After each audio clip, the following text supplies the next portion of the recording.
जी हाँ, नमस्कार दोस्तों। आप सभी का पुनः और एक नए क्लास में बहुत स्वागत है साथियों। ऐसे जितने भी मेरे प्रिय साथी हैं जो प्राथमिक शिक्षक वर्ग 3 का तैयारी कर रहे हैं, उनके लिए मैथमेटिक्स पेडागोजी से बहुत ही महत्वपूर्ण क्वेश्चन लेके आया हूँ साथियों, जिसमें कि गणितीय भाषा से टॉप 10 क्वेश्चन है। और इन 10 क्वेश्चनों का हम आंसर के साथ-साथ में उसका बहुत ही डिटेल से उसका पूरा निचोड़ देखने वाले हैं। सो ये क्लास आप लोगों के लिए बहुत ही महत्वपूर्ण है और इसका कंप्लीट पीडीएफ इसी वीडियो के डिस्क्रिप्शन में मिलेगा। सो वहाँ से जाके आप उसे पुनः फिर से आप पढ़ सकते हैं, जो कि आप लोगों के लिए बहुत ही महत्वपूर्ण, ठीक है।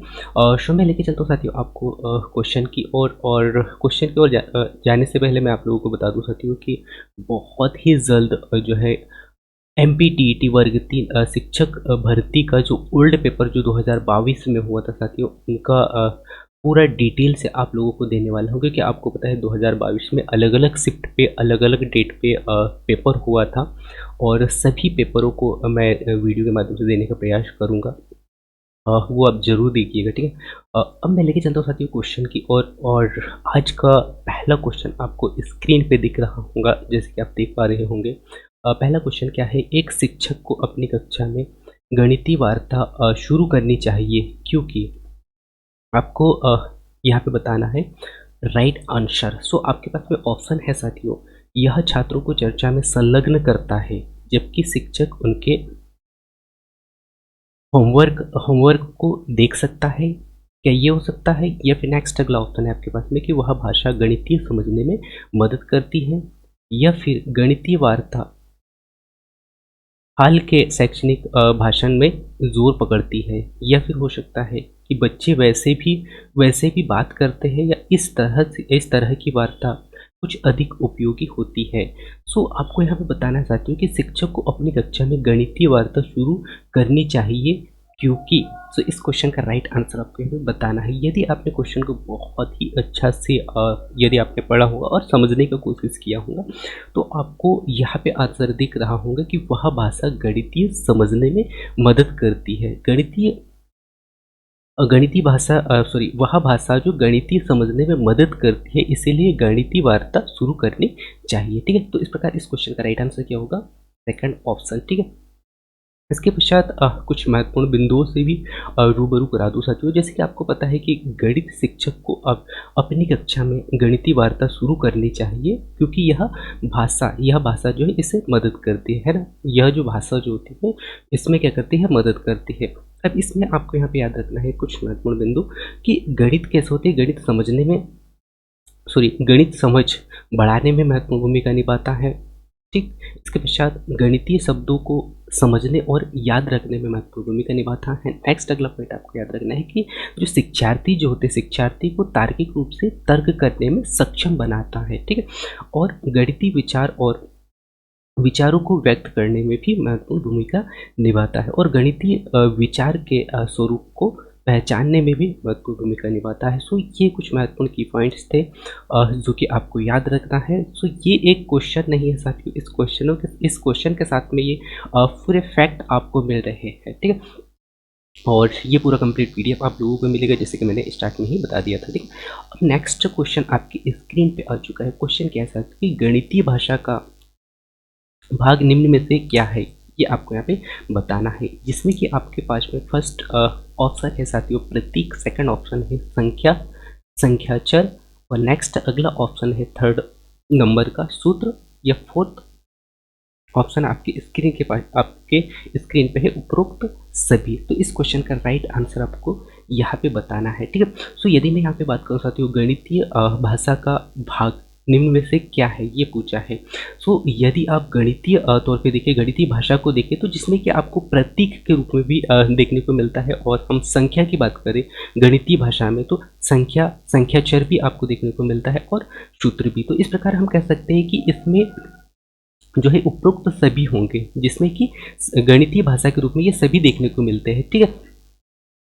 सो ये आप याद रखेंगे। और यदि मैं बात करूँ साथियों गणितीय भाषा की, सो गणित की भाषा जो है शिक्षार्थियों को क्या करती है? सक्षम बनाती है, जिसमें कि तार्किक रूप से कारण बताने में, और साथ ही साथ गणितीय शब्दों को आत्मसात करने में भी महत्वपूर्ण भूमिका निभाती है और गणितीय विचार के स्वरूप को पहचानने और उनका नियोजन करने में भी अहम भूमिका निभाती है। और यदि मैं यहाँ पे कहना चाहती हूँ कि गणितीय भाषा में निम्न शामिल है। अब इसमें क्या क्या शामिल होता है, तो आपको यहाँ पे याद रखना है, गणितीय भाषा में आप प्रतीकों के माध्यम से समझते हैं। प्रतीक होता है, चिन्ह होता है और आलेख, इसके साथ साथ में सूत्र हो गया और वाक्य विन्यास और साथ ही साथ संख्या चर भी इसमें उपस्थित होता है। तो ये कुछ महत्वपूर्ण पॉइंट थे जो कि आपको अच्छा से याद रखना है साथियों, ठीक है। इसके पश्चात मैं लेके चलता हूँ नेक्स्ट अगले क्वेश्चन की ओर। और नेक्स्ट अगला क्वेश्चन आपकी स्क्रीन पे है। शब्द गणितीय उपकरण उपकरण निम्न में से किसको संदर्भित करता है, ठीक है। सो आपके पास जो ऑप्शन है साथियों, पहला कैलकुलेटर पैमाना, फीता या फिर फीता या कोण मापक प्रकार आदि, ठीक है। इसके पश्चात नेक्स्ट अगला ऑप्शन ऑप्शन है आपके पास में भाषा लिखित प्रतीकों सहित सभी प्रकार की सामग्री या फिर सार्थक निर्देश या उनके उद्देश्य को स्थापित करते हैं। या फिर नेक्स्ट अगला ऑप्शन, थर्ड ऑप्शन है आपके पास में भौतिक सामग्री जैसे कि भूबोर्ड हो गया और 3D मॉडल, क्यूबिक रॉड इत्यादि। इसके पश्चात नेक्स्ट अगला ऑप्शन है आपके पास में सूत्र और अवधारणाओं या फिर हम कह सकते हैं ग्राफ पेपर या बिंदुदार या चांद्रों आदि के आधार पर चार्ट, ठीक है। तो इसका राइट आंसर आपको यहाँ पे बताना है कि शब्द गणित उपकरण निम्न में से किसको संदर्भित करता है, ठीक है। सो यदि मैं यहाँ पे चर्चा करूँ साथियों गणितीय संदर्भित उपकरण की, तो इसमें आपको देखने को मिलेगा भाषा हो गया, भाषा और लिखित प्रतीकों सहित सभी प्रकार की सामग्री इसमें उपस्थित होती है और साथ ही साथ सार्थक सार्थक निर्देश और उनके उद्देश्यों को क्या करता है, ये स्थापित करता है। तो इस प्रकार इस क्वेश्चन का राइट आंसर क्या हो गया, सेकंड ऑप्शन, ठीक है। सो ये आपको यहाँ पे याद रखना है, ठीक है। और गणितीय संख्याओं में क्या होता है साथियों, आकार हो गया, मात्राएं हो गया, आकार आपको देखने को मिलता है, मात्रा हो गया, पैटर्न पर अध्ययन करना होता है। और गणित जो है सभी विज्ञानों की रानी कहा जाता है और सभी विषयों में इसकी उपस्थिति को दर्शाया जाता है, ठीक है। ये आपको यहाँ पे याद रखना है। और गणित से पीछे हुए पैटर्न का पता चलता है और साथ ही साथ जो हमें हमारे आसपास की दुनिया को समझने में मदद करता है। साथ ही साथ गणित में हम संख्याओं, गणनाओं, आकृति और संरचनाओं के मापन हो गया या फिर चारों के बीच का संबंध को स्थापित चरों के बीच के संबंध को स्थापित करने में भी महत्वपूर्ण भूमिका निभाता है। तो ये आपको यहाँ पे याद रखना है। गणित सभी विज्ञान और सभी कलाओं का विज्ञान माना जाता है। ये कुछ महत्वपूर्ण फैक्ट है साथियों, इनको याद रखना ही होगा आपको, ठीक है। और गणित के उपकरण में सभी लिखित प्रतीक हो गया या फिर उनके उद्देश्यों को स्थापित करने के लिए सार्थक निर्देश सहित सभी प्रकार की सामग्री इसमें शामिल होती है, ठीक है। तो ये आपको यहाँ पे याद रखना। इसके पश्चात नेक्स्ट अगला क्वेश्चन आपकी स्क्रीन पे आ चुका है साथियों। क्वेश्चन क्या है कि गणित वह भाषा है जिसमें भगवान ने पूरी दुनिया या ब्रह्मांड को लिखा है, ये कथन किसने कहा है। तो ये क्वेश्चन भी बहुत ही वेरी वेरी इंपॉर्टेंट है साथियों, क्योंकि ऐसे ही क्वेश्चन आपको एग्जाम में देखने को मिलते हैं, ठीक है। सो इसमें ऑप्शन है आपके पास में गैलीलियो, रसेल, प्लेटो और लास्ट ऑप्शन है इसमें हैमिल्टन, ठीक है। तो इस क्वेश्चन का राइट आंसर आपको यहाँ पे बताना है। सो गणित वह भाषा है साथियों जिसमें गणित वह भाषा है जिसमें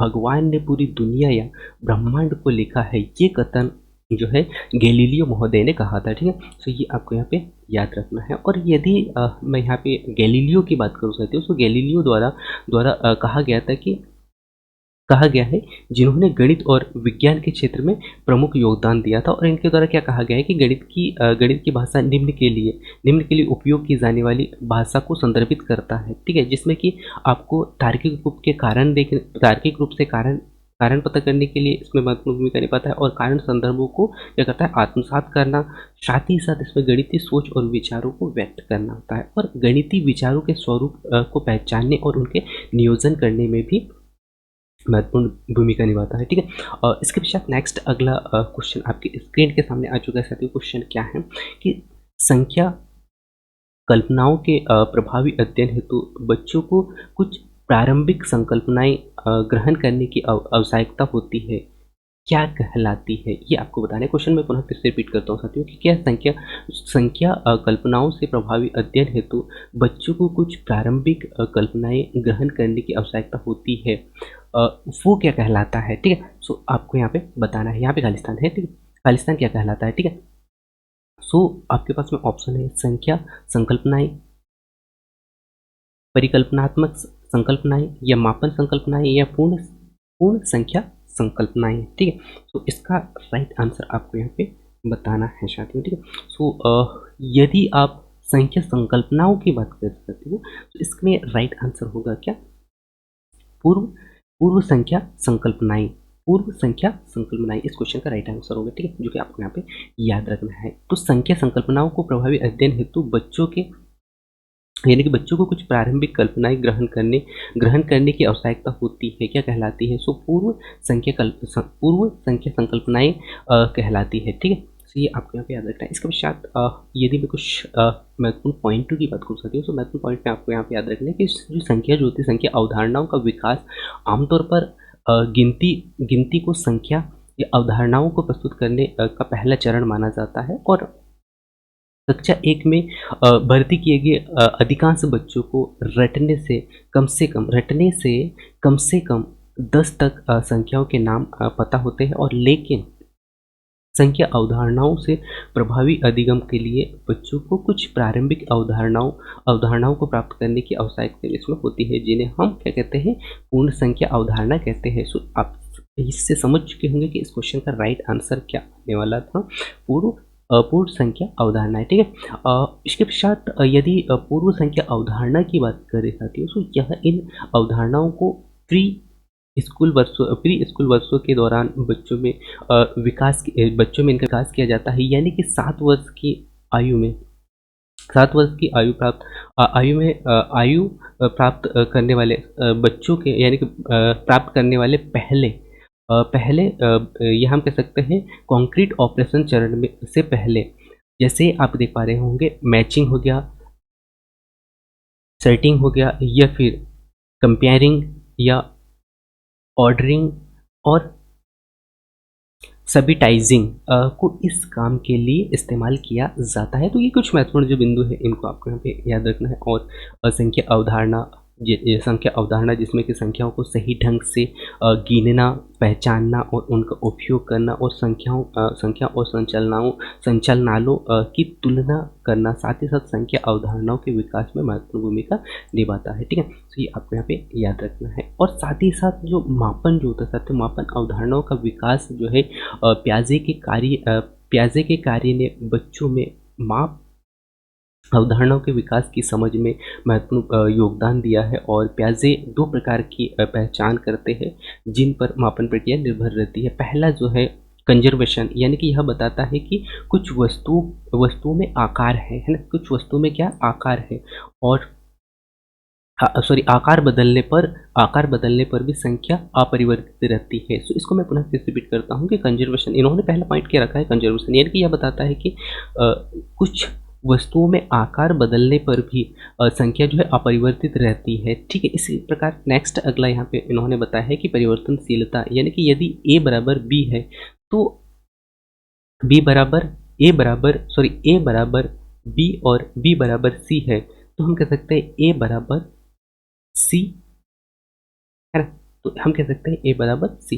तो इस प्रकार इन्होंने 2 महत्वपूर्ण पॉइंट रखे जो कि आपको यहाँ पे याद रखना चाहते हैं। इसके पश्चात आपको स्थानिक सोच के विकास के बारे में भी कुछ महत्वपूर्ण पॉइंट यहाँ पे दिए गए हैं, उनको भी आपको यहाँ पे याद रखें कि जब बच्चा जो होता है लगभग 3.5 वर्ष का होता है ना, जब लगभग 3.5 वर्ष का हो चुका होता है तो वह बंद और खुले आकृति के बीच में अंतर करना स्टार्ट कर देता है, और लगभग 7 से 8 वर्ष की आयु में बच्चा समान आकृति जैसे वर्ग हो गया या आयत हो गया, या हम कह सकते हैं समचतुर्भुज के बीच में अंतर करने स्टार्ट कर देता है। और लेकिन 10 वर्ष की उम्र तक यानी कि 10 वर्ष की उम्र तक वह आंकड़ों को सही ढंग से नाम देने में सक्षम होता है। ठीक है, तो ये कुछ महत्वपूर्ण पॉइंट थे जिसमें कि आपको यहाँ पे याद रखना है कि जब 3.5 वर्ष का जो बच्चा होता है वह लगभग बंद और खुले आकृति वाले बंद और खुले आकृति के बीच में क्या करता है, संबंध को स्थापित करने स्टार्ट कर देता है। और लगभग 7 से 8 वर्ष का यदि बच्चा है तो वह आकृति जैसे वर्ग हो गए, आयत हो गए, चतुर्भुज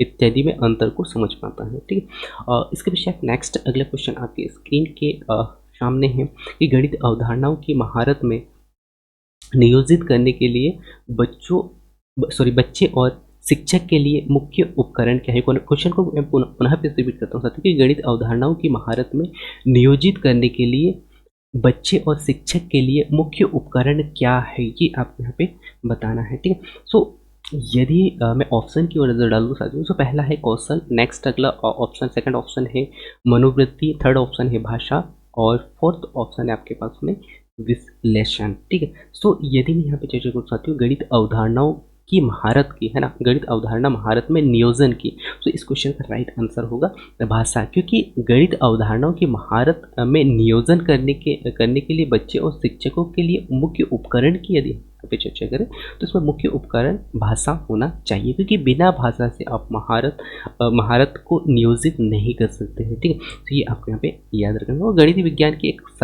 विज्ञान की एक शाखा है जो कि संख्या, आकृति और साथ ही साथ संरचनाओं की गणना का अध्ययन करना होता है। और सभी स्कूल विषय में गणित सीखने के लिए अधिकतम जोर इसमें दिया जाता है। और इसमें अनुभव भी किया होगा कि आप अपने छात्र जीवन के दिनों में और एक शिक्षक होने के नाते अन्य विषय की तुलना में गणित में उच्च स्तर पर प्रदर्शन करने के लिए बच्चों पर दबाव की सीमा बढ़ जाती है। ठीक है, तो ये आपको ध्यान देना है। और गणित जो है सुरक्षित होम लर्निंग से शुरू होता है, घर से ही शुरू होता है, जो कि स्कूल आने से पहले बच्चों में स्थापित हो जाता है। ठीक है, और गणित समझ पर आधारित कुछ महत्वपूर्ण बिंदु है। ठीक है, गणित समझ पर आधारित होता है। ठीक है, जिसमें कि गणित की गणना और समस्याओं को हल करने की बच्चों की विधि पर जोर देता है। और पिछली कक्षाओं में मान्यताओं को मानक लिखित एल्गोरिथम पर भी जोर देता है। ठीक है, और गणित को विश्व की व्याख्या करने के लिए एक शक्तिशाली उपकरण के रूप में माना जाता है। ठीक है, ये भी आपको यहाँ पे याद रखना है। ठीक है, और गणित में महारत प्राप्त करने के लिए पाठ्य पुस्तकों के द्वारा सिर्फ पेपर और पेंसिल पर अभ्यास ही नहीं बल्कि बच्चे और शिक्षकों के लिए मुख्य उपकरण, जिसमें कि भाषा में महारत होना चाहिए। ठीक है, और बच्चों को इस बारे में बात करने के लिए प्रेरित किया जाता है कि वह क्या कर रहा है। ठीक है, और त्रुटि अधिगम की प्रक्रिया का हिस्सा है, जिसमें कि बच्चा जब आलोचना से मुक्त होगा तब वह प्रयोग को अधिक तेजी से करेगा। ठीक है, तो ये भी आपको यहाँ पे याद रखना है। तो त्रुटि को हमें गलती नहीं मानना है। ठीक है, इसके पश्चात नेक्स्ट अगला क्वेश्चन क्या है कि गणित शिक्षण में प्रमुख शब्दावली के निरंतर अनुस्मरण प्रदान करने के लिए पूरे स्कूल वर्ष में कक्षा में कथन पट्टिका प्रदर्शित करने के रूप में जाना जाता है। ये आपको यहाँ पे बताना है। इस क्वेश्चन को मैं पुनः फिर से रिपीट करता हूँ। क्वेश्चन क्या है कि गणित शिक्षण में प्रमुख शब्दावली के निरंतर अनुस्मरण प्रदान करने के लिए पूरे स्कूल वर्ष में कक्षा में कथन पट्टिका प्रदर्शित करने के रूप में जाना जाता है, वो आपको यहाँ पे बताना है। जिसमें कि ऑप्शन है आपके पास में नामांकन, शब्दभित्ति, रचनात्मकता या फिर आरेख। ठीक है, तो इस क्वेश्चन का राइट आंसर आपको यहाँ पे याद रखना है शब्दभित्ति, जो कि गणित शिक्षण में प्रमुख शब्दावली के निरंतर अनुस्मरण प्रदान करने के लिए जो है शब्दभित्ति का यहाँ पे उपयोग किया जाता है, जो कि एक कथन पट्टिका प्रदर्शित करना के रूप में जाना जाता है। ठीक है, तो ये आपको यहाँ पे याद रखना है। यदि मैं यहाँ पे बात कर सकती हूँ शब्द भित्ति की, तो यह कक्ष में उद्य विकास शब्द भित्ति का निर्माण करता है, जिस पर गणित की शब्दावली होती, गणित की शब्दावलियों के प्रमुख शब्द संग्रहण जैसे त्रिभुज हो गया, चतुर्भुज हो गया, पाइथागोरस प्रमेय हो गया, और इन आदि का उपयोग इसमें किया जाता है। और अभिव्यक्ति या फिर अनुस्मरण को इस पर बनाया जाता है। ठीक है, तो ये भी आप यहाँ पे आपको याद रखना है। और यह छात्रों को नए शब्दों का योगदान करने के लिए आमंत्रित करता है और अवसरों की तलाश करता है। और इसमें अलग अलग रंग के पेन, कार्ड का इसमें उपयोग किया जाता है, जो कि स्कूल में पूरे साल कक्षा में कथन पट्टिका को प्रदर्शित करता है, जो कि नामांकन के साथ गणित में प्रमुख शब्दावली के निरंतर अनुस्मरण प्रदान करता है। ठीक है, तो ये आपको यहाँ पे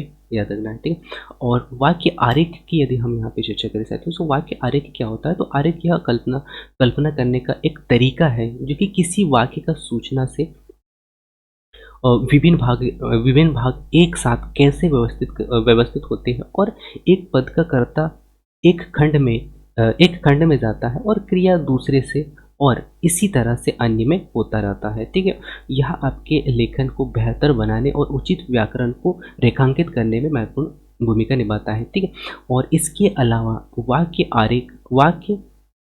आरेखन आपको अपने लेखन को अंग्रेजी भाषा में मूल वाक्य संरचनाओं का अनुसरण करने में भी मदद करता है। ठीक है, और इसके पश्चात नेक्स्ट अगला क्वेश्चन आपके स्क्रीन के सामने आ चुका है। क्वेश्चन क्या है कि सभी शिक्षकों को सटीक गणितीय शब्दावली का उपयोग करने और विद्यार्थियों के बीच में गणित शब्दावली के उपयोग को बढ़ावा देने के लिए प्रोत्साहित किया जाता है। इस शब्दावली को के रूप में जाना जाता है। तो आपको यहाँ पे बताना है कि जो है सभी शिक्षकों को जो है सटीक गणित शब्दावली के उपयोग करने और विद्यार्थियों के बीच में गणितीय शब्दावली के उपयोग को बढ़ावा देने के लिए गणितीय शब्दावली के उपयोग को बढ़ावा देने के लिए प्रोत्साहित किया जाता है।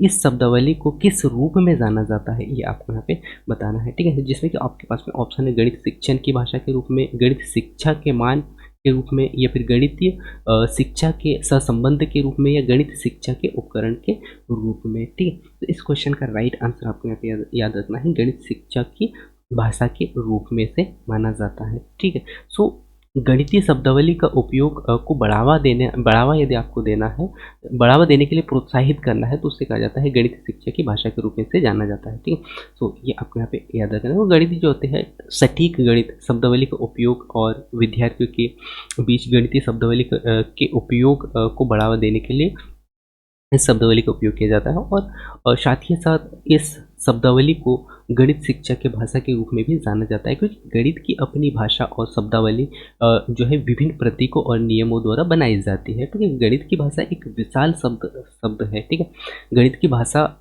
एक विशाल शब्द है जिसमें बड़ी संख्याओं में जैसे प्रतीक हो गया, अंकन हो गया, समीकरण हो गया, और गणितीय अभिव्यक्ति और गणितीय वाक्यांश भी इसमें शामिल होते हैं। ठीक है, और गणित शिक्षा में मान जो है गणित में 10 मान होते हैं। ठीक है, ये भी आपको यहाँ पे याद रखना है। इसका नेक्स्ट अगला क्वेश्चन आपके स्क्रीन के सामने आ चुका है। क्वेश्चन क्या है कि एक शिक्षिका क्या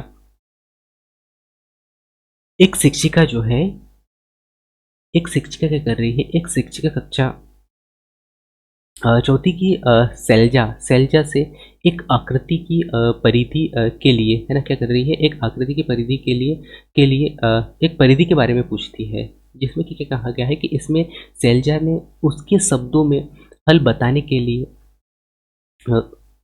क्वेश्चन को पुनः फिर से रिपीट करता हूँ साथियों कि उसने शैलजा से उसके शब्द में हल बताने के लिए भी कहा है, और साथ ही साथ शैलजा सवाल को सही ढंग से हल करने में सक्षम थी, लेकिन उसे समझने में सक्षम नहीं थी। ठीक है, तो यह दर्शाता है कि शैलजा में क्या कमी है ना।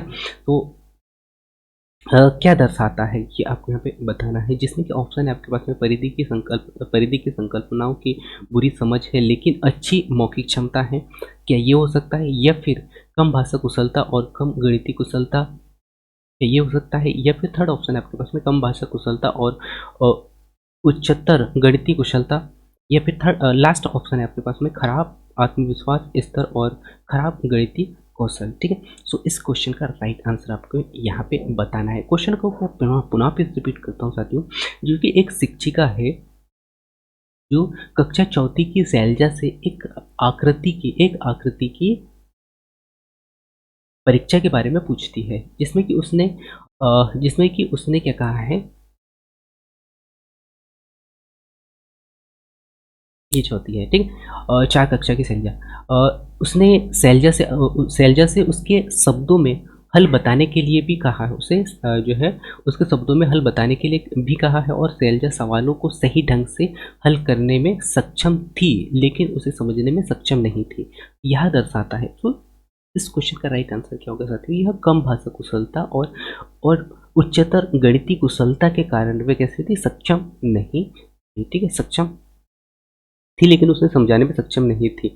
तो इसे किसको दर्शाता है, तो यह शैलजा के द्वारा दर्शाया गया है। कम भाषा कुशलता और उच्च गणितीय कुशलता के कारण यह हो रहा है। ठीक है, तो इस प्रकार इस क्वेश्चन का राइट आंसर क्या होगा, थर्ड ऑप्शन। ठीक है, इस क्वेश्चन का राइट आंसर होगा। इसके पश्चात नेक्स्ट कुछ महत्वपूर्ण पॉइंटों से रूबरू कराता हूँ साथियों। जैसे कि आप यहाँ पे देख पा रहे हो, गणितीय कुशलता यह छात्र की गणित की संकल्पनाओं को समझने के साथ साथ में उसके तदनुसार समस्याओं को हल करने की क्षमता का विकास करता है। और भाषा कुशलता यह भाषा के संबंध में किसी व्यक्ति द्वारा इसे सुनने, बोलने, पढ़ने और लिखने जैसे भाषा कौशल के महारत को क्या करता है, संदर्भित करता है। ठीक है, ये भी आपको यहाँ पे याद रखना है। और शिक्षक छात्र के साथ बैठ सकता है और उसके घर परिवार काम आदि के बारे में सवाल पूछ सकता है। शिक्षक कुछ विषयों पर छात्रों के साथ चर्चा भी कर सकता है। और मौखिक माध्यम से प्रदर्शन करने के लिए छात्र को बातचीत का एक कार्य दिया जा सकता है। ठीक है, तो ये भी आपको यहाँ पे याद रखना है। नेक्स्ट और लास्ट क्वेश्चन है साथियों आज का, जिसमें कि निम्नलिखित में से कौन सी गणित की भाषा है, ये आपसे यहाँ पे क्वेश्चन पूछा गया है। गणित की कौन सी भाषा है ये आपको यहाँ पे बताना है। और ये इस क्वेश्चन का आंसर आप बहुत ही इजीली बता दोगे साथियों, क्योंकि इस क्वेश्चन का आंसर मैं पहले ही बता चुका हूँ। जैसे जो डिटेल वाला जो पॉइंट है उससे मैंने आप लोगों को बता दिया है। ठीक है, और जिसमें कि आपके पास में ऑप्शन है प्रतीकात्मक, नेक्स्ट अगला ऑप्शन है, सेकंड ऑप्शन है राष्ट्रीय, थर्ड ऑप्शन है जटिल और फोर्थ ऑप्शन है वैदिक। ठीक है, सो इस क्वेश्चन का राइट आंसर क्या है, प्रतीकात्मक। जो कि गणित की जो भाषा जो होती है, गणित की भाषा है कैसी, गणित की भाषा कैसी होती है, प्रतीकात्मक होती है। ये आपको यहाँ पे याद रखना है। भाषा एक व्यक्ति को शब्द, प्रतीकों और भाव के माध्यम से प्रभावी तरीके से दूसरे के साथ संवाद करने में महत्वपूर्ण भूमिका निभाती है। ठीक है, चूंकि गणित को एक गैर भाषाई विषय माना जाता है, लेकिन फिर भी इसमें भाषा के साथ समानताएं हैं, इसमें भाषा के साथ में समानताएं हैं। ठीक है, और यह लंबी समस्याओं का एक सटीक और विविधपूर्ण तरीके से वर्णन करने के लिए प्रतीक और व्यंजनों का इसमें उपयोग किया जाता है, जो इसे एक किफ़ायती भाषा के रूप में भी जाना जाता है। ठीक है, और यदि कुछ महत्वपूर्ण पॉइंटों की और मैं लेके जाऊँ साथियों, तो आपको यहाँ पे याद रखना है गणितीय भाषा के कुछ महत्वपूर्ण पॉइंट है, जिसमें कि भाषा की सहायता से एक व्यक्ति गणित को गणितीय समीकरण या फिर नियम या फिर सिद्धांतों के रूप में व्यक्त कर सकता है। और गणितीय भाषा के साथ में किसी भी गणितीय तथ्य या प्रमेय या कथन को व्यक्त करने के लिए हमें भाषा का उपयोग करने की आवश्यकता होती है। और जैसे हम भाषा लिखने या बोलने के लिए अक्षर या वर्ण या शब्दों का उपयोग करते हैं, वैसे ही गणितीय भाषा या गणितीय कथनों और अवधारणाओं को व्यक्त करने के लिए, परिभाषित करने या फिर सिद्ध करने के लिए प्रतीक हो गया, संख्या हो गया, आरेख और ज्यामिति इत्यादि का हमें उपयोग करना होता है। ठीक है, तो ये आपको यहाँ पे याद रखना है। सो आज जो इसी क्लास में मैंने लगभग 10 क्वेश्चन लेके आया साथियों, और ये 10 क्वेश्चन नहीं होंगे बल्कि आपके लिए 100 क्वेश्चन होंगे, जिसमें कि मैंने पूरा डिटेल से आप लोगों को बताने का प्रयास किया। और मैं उम्मीद करता हूँ कि आपने क्वेश्चन को बहुत ही अच्छे से समझा होगा और इसका आंसर भी आपने देने का प्रयास किया होगा। और इसका कंप्लीट PDF आपको इसी वीडियो के डिस्क्रिप्शन में मिलेगा साथियों, सो वहाँ से जाके आप डाउनलोड करके एक बार उसे भी अच्छा से देख लीजिएगा। ठीक है, और शो में उम्मीद करता हूँ कि आज का क्लास आपने बहुत ही अच्छे से देखा होगा। शो थैंक्स फॉर वॉचिंग साथियों, मिलते हैं अगली महत्वपूर्ण क्लास के साथ में, तब तक जय हिंद।